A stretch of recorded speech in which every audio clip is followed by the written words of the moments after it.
16 Januari 2014, wanita pertama menjawat jawatan Komandan Pulapol.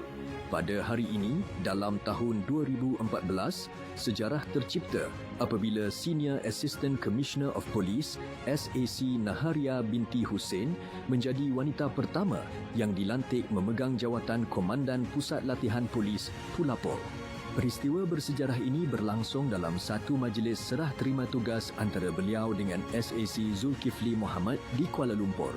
Majlis tersebut berlangsung sambil disaksikan oleh Yang Berbahagia Deputy Commissioner Polis DCP Datuk Zubaidah binti Muhammad Ismail, Timbalan Pengarah 1 Jabatan Logistik Polis Diraja Malaysia PDRM. SAC Naharia sebelum ini merupakan Ketua Penolong Pengarah D1 Pentadbiran Jabatan Siasatan Jenayah Bukit Aman, manakala SAC Zulkifli pula dilantik menyandang jawatan Ketua Penolong Pengarah Perkhidmatan Jabatan Pengurusan Bukit Aman.